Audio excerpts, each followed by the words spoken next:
Assalamu alaikum. Hello everyone.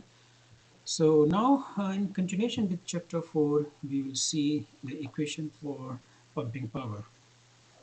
So we know that the modified Bernoulli's equation can take the form. So this is indicating here the energy level at section 1 here, and then it is section 2 here. So this is pressure gauge. You can measure the pressure here and here. So this is before the pump, that means at the suction side, and here it is the delivery side.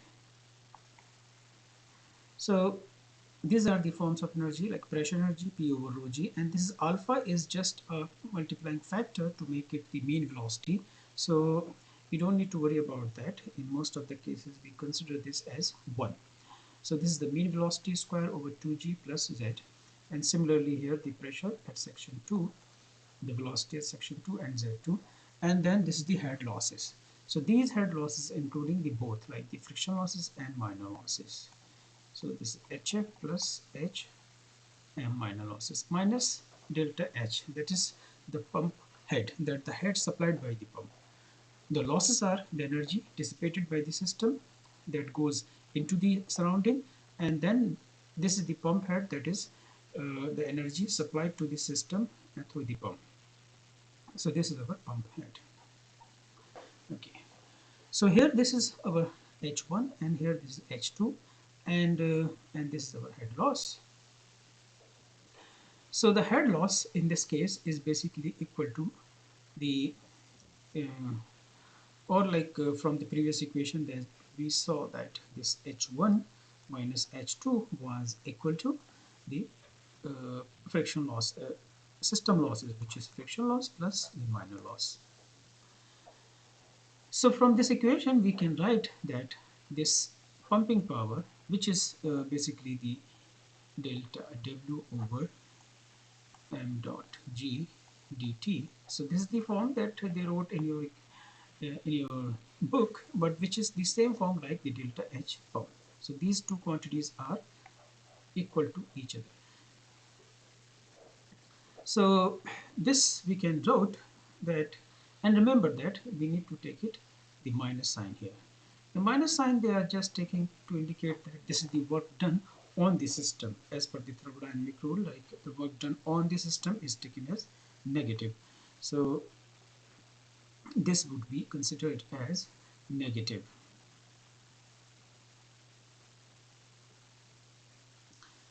here. So this negative and this negative will make it positive. So here will be positive. So this is your delta H1 which comes here. This is your delta H2 which comes here, and then the friction losses and minor losses in the inlet pipe. So this is your inlet pipe, the friction losses and minor losses in the outlet pipe, and this is your outlet pipe, or we call it delivery pipe. And then this is your delta H. So the delta H is equals to uh, delta dW over m dot g over dt. So from here, if you just find the dV over dt, which is basically the power, or we call it pumping power or pump power, is minus m dot h2 minus h1 g plus fl v square over 2d. So remember, this minus is only indicating that the power is going into the system. Otherwise, this magnitude is positive because this is h2 minus h1. So the h2 is higher than the h1, so this will come out to be positive, and this minus is only indicating that the power is going into the system.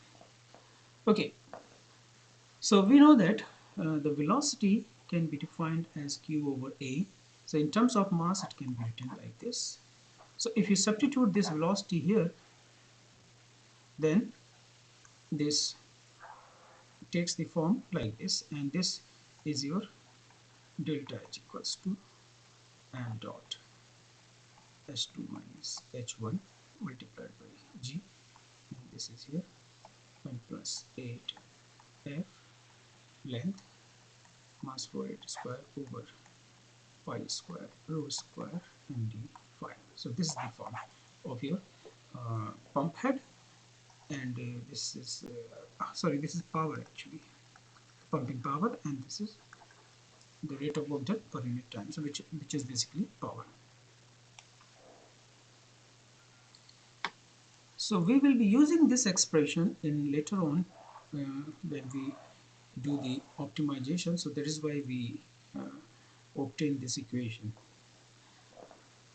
Okay, now look at the system again, and then we need to see that what are the dependent and independent variables in the system. So the system variables is basically the length of the pipe, diameter of the pipe, the flow rate or velocity, right? Because both are connected to each other. So the flow rate and the pressure drop in the system, the properties of the fluid, density and viscosity, and the roughness of the material, pipe roughness that depends upon the pipe material also, and the fabrication processes. So roughness of the pipe. And if you want to find out that what is the total cost of the system, then there are two costs involved in this: the initial cost of the system and the operating cost. The initial cost of the system depends upon the setup components. So if we talk about the pipe and pumps and so on, so if we talk about the pipe alone, and if our diameter is larger, then it will cost us high. So the high cost is related to the larger diameter. But if you take the lower diameter, so that can make less initial cost, but the operation cost will be higher. Why? Because if you reduce the diameter, then your pumping power is increasing, as you saw here. Like the diameter is in numerator here. So if you basically uh, reducing the diameter, then this term will be larger. That means the power will be larger. If the power consumption will be larger, that means your cost of operation will be larger. So if you choose the smaller diameter, then your operating cost will be large, and if you choose the large diameter, then your initial cost will be large. So it is contradicting. So that means we need to optimize between the high initial cost and high operating cost. So this is what we will do in the next 2-3 slides. So let's see that how we can do that. So the cost of the pipe is a function of diameter. For example, if you go to the market and ask them that what is the cost of the pipe, so probably they will have the same length, because the length is coming from the industry and that is fixed. Maybe like 3 piece for or maybe like 3 meter pieces or 6 meter pieces depending upon that the fabrication process. So the length is keeping the fix. So the cost of the pipe will depend upon the diameter. And the length is like your cost will increase, and it is directly proportional to the length. So if you consider the per unit length of the cost, then it depends only on the diameter. And how does it change? Like if you change the diameter, larger diameter, and then for the larger diameter, then how the cost is changing. So that basically comes that you have to make a functional relationship, and then from that functional relationship you have to make the equation that how the cost is varying. So after we do this function analysis, then we saw that the cost uh, of the pipe has a functional relationship with the pipe diameter. So the cost of the pipe is equal to the constant multiplied by the diameter raised to the power n. So this proportionality constant is C1. So the C1 is fixed, and which is the like related to the reference cost of the reference size, and then the cost is a function of diameter, and there is a certain power over the diameter. So it's not linear. The cost of the pipe is changing by the power law.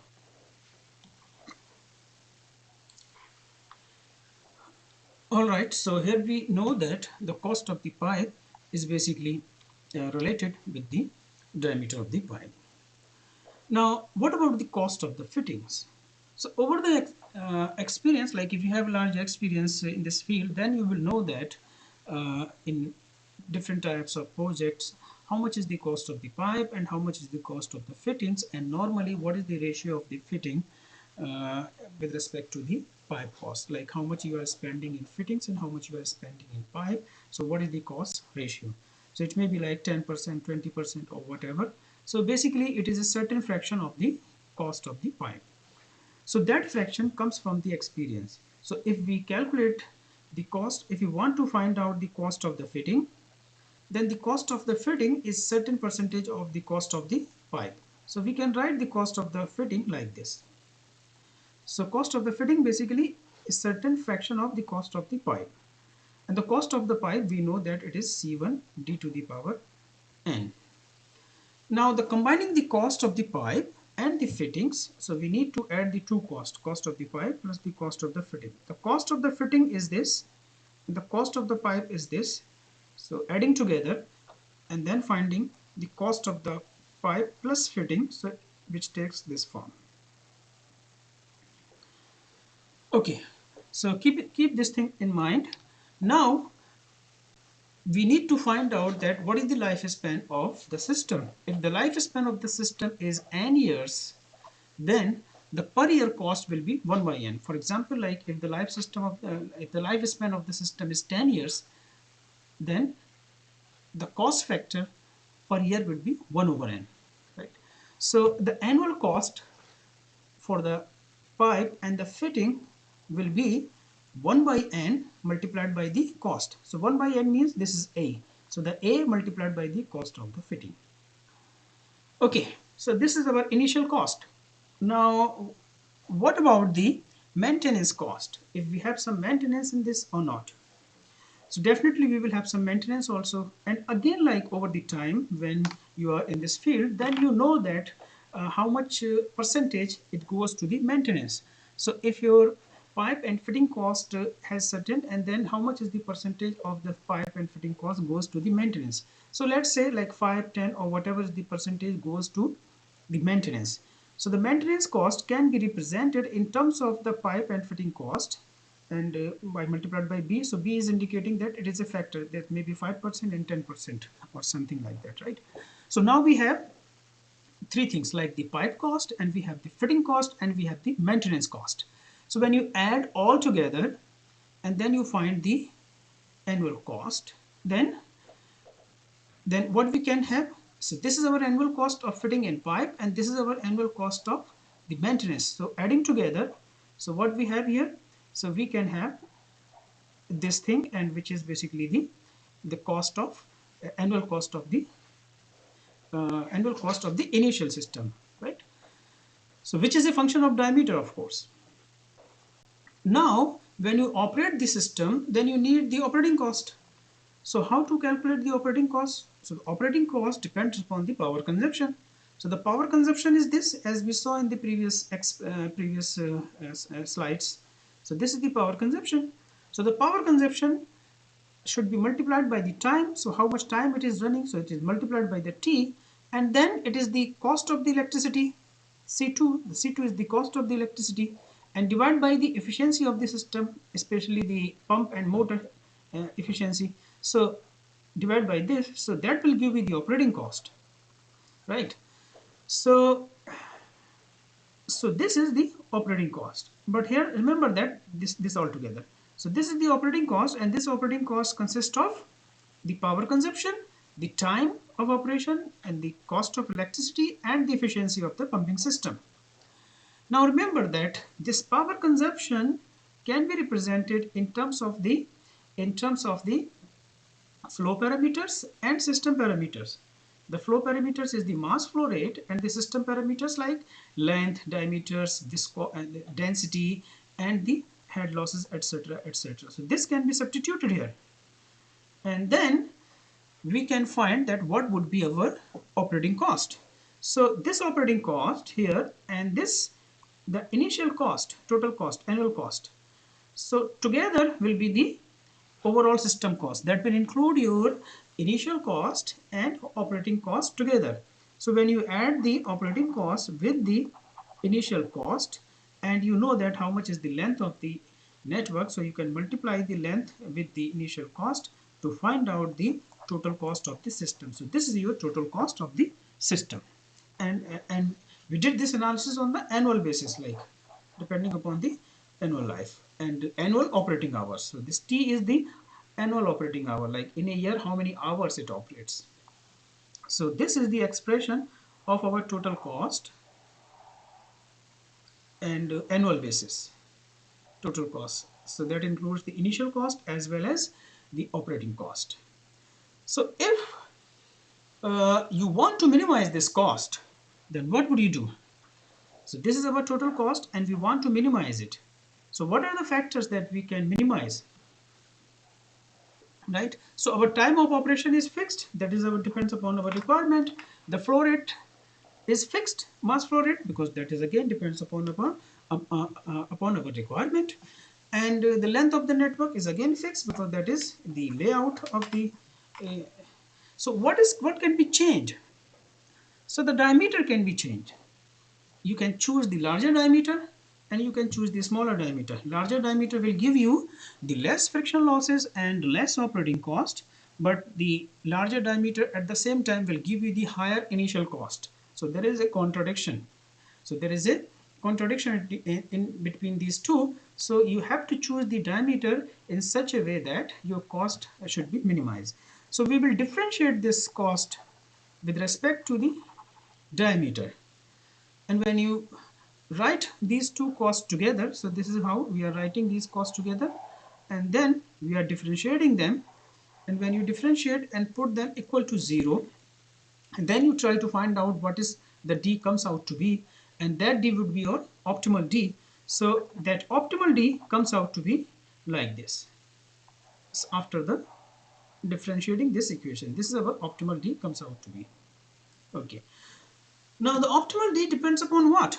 It depends upon your pipe cost factors C1 and N. It depends upon A. What was A? The annual life factor. If the life is 10 years, then this is 1 by 10. And what is B? B is your maintenance cost factor. And what is F? F is your fitting cost factor. And F, this is small f, is your friction factor, and this is mass flow rate, and this is the cost of electricity, and then this T is the time of operation. So this is how we will calculate the optimal diameter. So now we will see through some examples that if we have some information about the piping system, our network system, and then how can we suggest that what would be the optimal diameter. So we will see that in later slides. Yes, okay. So